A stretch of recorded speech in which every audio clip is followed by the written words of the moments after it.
ఈరోజు world Alzheimer's day సందర్భంగా మతిమరుపు వ్యాధి గురించి అవగాహన కల్పించడానికి ప్రస్తుతం మనతో పాటుగా ఉన్నారు నిజామాబాద్ నగరంలోని సీనియర్ మోస్ట్ న్యూరో సైకియాట్రిస్ట్, అదేవిధంగా drug de-addiction specialist doctor Vishal గారు ప్రస్తుతం మనతో పాటుగా ఉన్నారు. వారితో మాట్లాడే ప్రయత్నం చేస్తాం. నమస్తే సార్.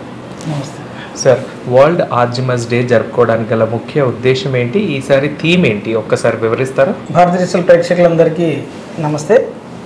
ఇవాళ సెప్టెంబర్ 21 ప్రపంచ ఆల్జిమర్స్ అవగాహన దినోత్సవం. ఆల్జిమర్స్ అనేది ఒక సైంటిస్ట్ నేము. వయసుతో పాటు నాడీ కణాల్లో ఎలాంటి మార్పులు సంభవిస్తాయి, ఆ నాడీ కణాల మార్పులు సంభవించడం వల్ల మతిమరుపు ఎలా వస్తుంది అనేది ఆయన కనుక్కున్నాడు. కాబట్టి ఆయన పేరు మీదుగా ఈ సెప్టెంబర్ 21ని ఈ వృద్ధులలో వచ్చే మతిమరుపు పైన అవగాహన కోసం ఈ డేస్ని సెలబ్రేట్ చేయడం జరుగుతుంది. ఇది ప్రపంచవ్యాప్తంగా సెలబ్రేట్ చేస్తున్నారు. ఈసారి ఆస్క్ అబౌట్ డిమెన్షియా అంటే మన ప్రపంచ ఆరోగ్య సంస్థ ఏంటంటే డిమెన్షియా గురించి అడగండి అంటే మనం ఎప్పుడైనా కానీ ఏంటంటే ప్రశ్నించే తత్వం ఉంటే మనకు ఇన్ఫర్మేషన్ అనేది వస్తుంది. అంటే క్వశ్చన్ చేయడం అనేది నేర్చుకోవాలి. అంటే ఆస్క్ అబౌట్ డిమెన్షియా గురించి అడగండి. డిమెన్షియా అంటే ఏంటి, ఇది ఎవరికి వస్తుంది, ఎలా నివారించాలి, దీనికి చికిత్సా విధానాలు ఎలా ఉన్నాయి అనేది ప్రజలు అడగాలి అనేది ప్రపంచ ఆరోగ్య సంస్థ యొక్క అంశం. సో కాబట్టి మేము కూడా ఈ అంశం పైన ఈసారి అవగాహన కల్పిస్తున్నాం. ఏ వయసు వారు ఎక్కువగా ఈ వ్యాధికి గురవుతున్నారంట? 50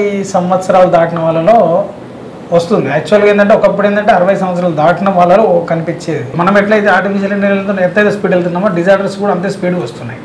ఇప్పుడు 50 సంవత్సరాలు దాటిన వాళ్ళలోనే మనకు కనిపిస్తుంది. ముఖ్యంగా ఈ ఆల్జిమర్స్ కానీ ఈ డిమెన్షియా లైక్ సిమ్టమ్స్ కానీ కనిపిస్తున్నాయి. లోయెస్ట్ అంటే దాదాపు ఇన్కమ్ తక్కువ కంట్రీస్లోనే కనిపిస్తుంది. అవగాహన తక్కువ ఉండడము, తర్వాత మద్యం సేవించడము, సిగరెట్లు తాగడము, ప్యాషన్గా డ్రగ్స్కి అలవాటు పడడము, ఇవన్నీ ఏమవుతున్నాయంటే మెదడు పైన ప్రభావం చూపి చిన్న వయసులోనే ఈ మతిమరుపు సమస్యలు గురవుతున్నాయి. ప్రజల్లో అవగాహన అనేది అవసరం. సో కాబట్టి ఈ ముఖ్యంగా ఇది 60 సంవత్సరాల ఎబో ఉన్న వాళ్ళలో రావాలి. కానీ ఇప్పుడు 50 సంవత్సరాల నుండే స్టార్ట్ అవుతుంది. కాబట్టి ప్రజలు జాగ్రత్తగా ఉండాల్సిన అవసరం ఉంది. మతిమరుపు వచ్చింది అని వారి కుటుంబ సభ్యులు ఎలా గుర్తించాలి అంటారు? ఒక్కసారి వివరిస్తారా? మంచి ప్రశ్న. ఎందుకంటే మతిమరుపు రావడం అనేది సర్వసాధారణం. చాలా మందికి ఏంటంటే ఇవాళ మనం తాళం చేయి ఎక్కడ పెట్టాము, లేకపోతే కొన్ని ఇంపార్టెంట్ వస్తువులు ఎక్కడ పెట్టామని మర్చిపోతుంటాం. అది సహజం. అంటే అందరిలో ఇది జరుగుతుంటుంది. కానీ అది మళ్ళీ గుర్తెచ్చుకుంటే ఏమవుతుందంటే ఓకే ఇక్కడ పెట్టానులే, పలానా దగ్గర పెట్టాం కదా, అవును వాళ్ళకి ఇవ్వాలి కదా, ఈ ఫైల్ వాళ్ళకి ఇవ్వాలి కదా, అవును ఈరోజు ఇలా పెళ్ళి ఉంది కదా వెళ్ళాలి కదా, ఇట్లాంటి చిన్న చిన్న జరుగుతుంటాయి. దీన్ని మనం పెద్ద వరిగా అవసరం లేదు. ఇలాంటివి వచ్చినా టెన్షన్ పడిన అవసరం ఏం లేదు. అంటే కొన్నిసార్లు ఏంటంటే వీళ్ళ మెమొరీలు ఏంటంటే వీళ్ళు ఎలా గుర్తించడం అనేది చాలా ఇంపార్టెంట్. అంటే తాత్కాలికంగా ఈ మెమొరీ డిస్టర్బెన్స్ అనేది ఎలా ఉంటుంది, శాశ్వతంగా మర్చిపోవడం అనేది ఎలా ఉంటుంది అనేది గుర్తుంచుకోవాలి. 50 సంవత్సరాలు దాటిన వాళ్ళలో కొన్ని రకాల సమస్యలు ఉంటాయి. ఎలాగంటే వాళ్ళు ఒక ఉదాహరణకు చెప్తాను. నా దగ్గర ఒక టీచర్, మంచి తెలుగు పండితుడు ఎలా అంటే ఆయన టకటక పద్యాలు చెప్పగలుగుతాడు, శతావధాని అంటే ఇమీడియట్గా మనకి ఏదైనా టాపిక్ ఇవ్వగానే దాని గురించి ఒక 100 కవితలు చెప్పగలుగుతాడు. అలాంటి దీటైన కవి ఆయన కొన్ని రోజుల కింద అంటే ఇంట్లో కవితను రాస్తుంటే లేకపోతే ఇంట్లో మాట్లాడుతుంటే పదాలు ఎత్తుక్కోవాల్సిన పరిస్థితి ఏర్పడుతుంది. తీసుకురావడం జరిగింది, గుర్తుపట్టాము. అయితే మాట్లాడుతున్నప్పుడు ఆయనలో కొన్ని లక్షణాలు కనిపించాయి. ఏం లక్షణాలు అంటే బయటకు వెళ్తున్నప్పుడు దారుణ మర్చిపోవడము, తర్వాత పొగలకు రాత్రికి తేడా తెలియకపోవడము, ఇలా మెల్లిమెల్లిగా అంటే మొదలు చిన్నగా స్టార్ట్ అయింది, కాస్త మితిమీరిన స్థాయిలో వచ్చినప్పుడు వాళ్ళు డాక్టర్ దగ్గర తీసుకొచ్చారు. సో కాబట్టి మనం ఏం చేయాలంటే ఇందులో నేను చెప్పేది ఎందుకు చెప్తున్నానంటే ఆయన ఎప్పుడైతే ఇంట్లో వాళ్ళ పేర్లు మర్చిపోవడం, తర్వాత పదాలు వెతుక్కుంటున్నాడు, అప్పుడే వెంటనే మనమేందంటే తొందరగా గుర్తించి డాక్టర్ దగ్గర తీసుకెళ్ళి ఏదో ప్రాబ్లం అవుతుందని చెప్పాలి. దీనికి కారణాలు చాలా ఉంటాయి. కాబట్టి మనం డాక్టర్ దగ్గరికి వస్తే అది బీపీ వల్ల వస్తుందా, షుగర్ వల్ల వస్తుందా, లేకపోతే విటమిన్స్ డెఫిషియన్సీ వల్ల వస్తుందా, లేకపోతే ఏమైనా తలకు గాయాలైనాయా, లేకపోతే ఇంకేమైనా మెదడులో ఏమైనా జన్యుపరంగా ఒక ఇంట్లో ఉంటే ఎవరికైనా వస్తుందా, అవన్నీ ఆలోచించి ఏంటంటే మనం నిర్ణయం తీసుకుంటాం. సో కాబట్టి మీరు మొదటగా చేయాల్సింది ఏంటంటే గుర్తుపట్టాల్సింది ఏంటంటే ఇలాంటి లక్షణాలు ఉన్నట్లయితే పదాలు మాట్లాడే భాషలో పదాలు వెతుక్కున్నా, కుటుంబ సభ్యులను గుర్తుపట్టకపోయినా, బయటకు వెళ్ళినప్పుడు దారులు మర్చిపోయినా, మన ఇంట్లో అన్నం పెట్టినా కానీ పెట్టలేదని చెప్పినా, తర్వాత వాళ్ళ కాలకృత్యాలు కూడా మర్చిపోతుంటారు. అదంటే కొన్ని తీవ్రంగా అయినప్పుడు ఏమవుతుందంటే వాళ్ళు ఉదయం కాలకృత్యాలకు వెళ్ళాలి, వాష్రూమ్కి వెళ్ళాలి, దాన్ని కూడా మర్చిపోతుంటారు, అక్కడే చేసుకుంటుంటారు. ఇన్కాంటినెన్స్ అనేది డెవలప్ అవుతుంటుంది. తర్వాత మతిమరుపు సమస్య తీవ్రమైనప్పుడు ఏమవుతుందంటే వాళ్ళకు చెవుల శబ్దాలు వినబడుతుంటాయి, ఎవరో మాట్లాడుతున్నట్టు వినబడుతున్నట్టు, దానివల్ల వాళ్ళు విచిత్రంగా ప్రవర్తించడం, కోపం చేయడం, ఇట్లాంటివి కూడా చేస్తుంటారు. సో కాబట్టి ఇలాంటి లక్షణాలు ఎక్కడ కనిపించినా 50 ఏళ్ళు దాటిన తర్వాత అయినా కానీ 60 ఏళ్ళు దాటిన తర్వాత కనిపించినా వెంటనే డాక్టర్ని సంప్రదించాలి. వాళ్ళకి ఎర్లీ ఇంటర్వెన్షన్ అంటే తగిన సమయంలో ట్రీట్మెంట్ మనం చెక్ చేసినట్లయితే ఈ లక్షణాల నుంచి బయటపడవచ్చు. ఈ ఆల్జిమర్స్కి ఎలాంటి చికిత్సా పద్ధతులు అందుబాటులో ఉన్నాయి? అంటే ఇప్పుడు మన సెంటర్లో మెమరీ క్లినిక్స్ అనేది స్టార్ట్ చేయడం జరిగింది. ఇప్పుడు ఎందుకంటే ఇందులో రీహాబిలిటేషన్తో పాటు ఏంటంటే ఈ ఓల్డ్ ఏజ్ క్లినిక్స్ వాళ్ళలో ఈ జెరియాట్రిక్ క్లినిక్స్లో ఏంటంటే ఈ మెమరీ క్లినిక్స్ అనేది స్టార్ట్ చేయడం జరిగింది. ఈ మెమరీ క్లినిక్స్లో ఏంటంటే కొన్ని రకాల వాళ్ళ యొక్క మెదడు పనితీరు అనేది స్క్రీనింగ్ చేస్తాం. ఇప్పుడు అందరికీ అల్జిమర్స్ ఉన్నదనే కాదు, మనం ఏంటంటే మన దగ్గరికి వస్తే ఏంటంటే ఈ మతిమరుపు సమస్య ఉందంటే వాళ్ళకి కొన్ని స్క్రీనింగ్ టెస్ట్లు ఉంటాయి. స్క్రీనింగ్ అంటే ఫస్ట్ ఏం చేస్తామంటే మనకు మెంటల్ స్టేటస్ ఎగ్జామినేషన్ అంటే వాళ్ళ యొక్క మానసిక స్థితి ఎలా ఉందనేది గుర్తుపడతాం. రెండోది ఎంఎంఏసి అంటే వాళ్ళ యొక్క అటెన్షన్ ఎలా ఉంది, శ్రద్ధ ఏకాగ్రత ఎలా ఉంది, మెమరీలో కూడా 3 రకాలు ఉంటాయి. అంటే వాళ్ళ immediate memory, recent memory, long term memory అంటాం. అంటే ఇమీడియట్ మెమరీ అంటే మనం చెప్పిన విషయాలు ఒక అరగంట గుర్తుంటాయి, అరగంట తర్వాత మర్చిపోతుంటారు. తర్వాత కొన్ని రీసెంట్ మెమరీ అంటే కొన్ని సంవత్సరాల వరకు, అంటే కొన్ని సంవత్సరాలు కాదు కొన్ని రోజుల వరకు గుర్తుంటుంది, దాన్ని రీసెంట్ మెమరీ అంటాం. అంటే ఇప్పుడు ఇవాళ నేర్చుకున్న విషయాలు కానీ విన్న విషయాలు కానీ ఒక వారం రోజులు 15 రోజుల్లో గుర్తుంటే తర్వాత మర్చిపోతుంటారు. అదే లాంగ్ టర్మ్ మెమరీ అంటే ఈ నేర్చుకున్న విషయాలు కొన్ని సంవత్సరాల తరబడి, సంవత్సరాలు బతుకున్నంత కాలం ఉంటాయి.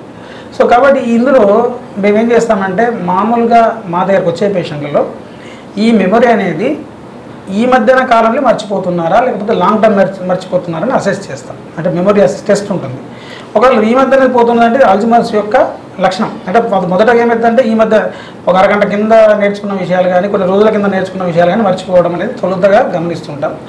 అలా లాంగ్ టర్మ్ మెమరీలో మాత్రం ఎఫెక్ట్ కాదు. వాళ్ళు ఎంత డిమెన్షియా వచ్చినా కానీ తొలుత దశలో వాళ్ళ చిన్నప్పటి విషయాలు కానీ, వాళ్ళ చిన్నప్పటి ఫ్రెండ్స్ కానీ, వాళ్ళు చదివిన స్కూల్ కానీ, భార్యాభర్తల విషయాలు కానీ గుర్తుంటాయి.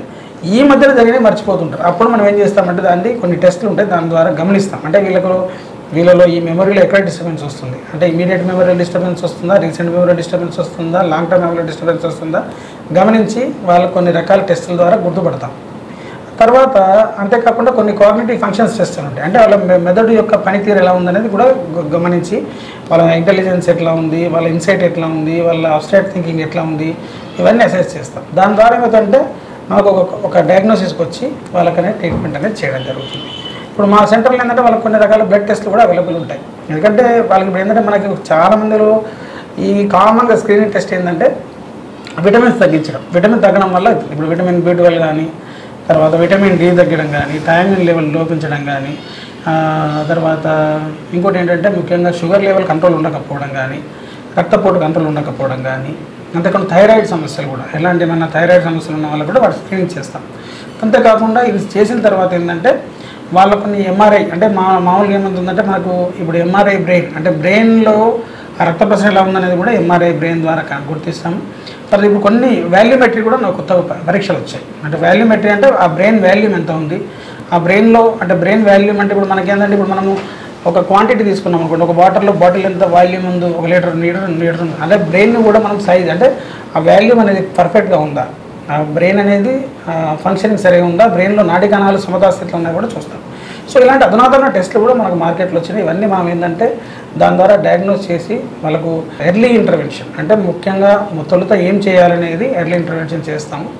అంతేకాకుండా ఇప్పుడు అధునాతన మందులు కూడా వచ్చినాయి. అంటే ఇప్పుడు ఏంటంటే ఒకప్పుడు ఏంటంటే మనకేంటంటే మామూలుగా లిమిటెడ్ మందులు ఉంటాయి, కానీ ఇప్పుడు ఏంటంటే మన సెంటర్లో ఏంటంటే మన మెమరీ క్లినిక్స్లో ఈ టెస్ట్లతో పాటు అధునాతన మందులు కూడా వాడడం జరుగుతుంది. రీసెర్చ్ ద్వారా చాలా రకాల మందులు, కొన్ని రకాల ఇంజెక్షన్స్ కూడా మార్కెట్లో అందుబాటులోకి వచ్చాయి.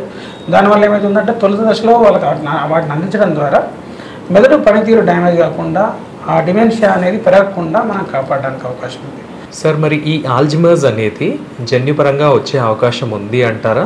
ఆల్జిమర్స్ అనేది అంటే జన్యుపరంగా కూడా రావచ్చు.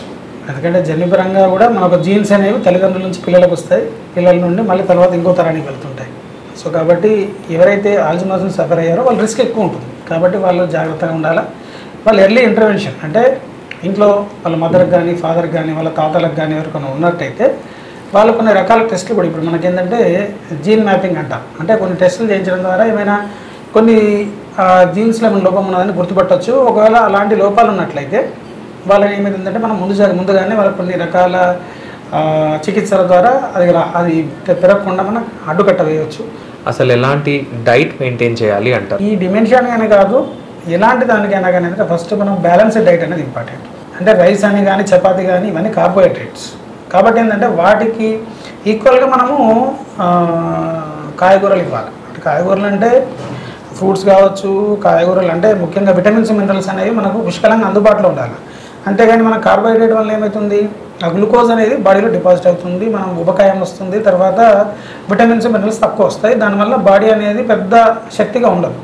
సో కాబట్టి ఏంటంటే బాడీ శక్తిగా ఉండాలి, మెమరీ బాగుండాలంటే పిల్లలకు కానీ పెద్దలకు కానీ ఎవరికైనా కానీ సీజనల్ ఫ్రూట్స్ తినాలి ఫస్ట్.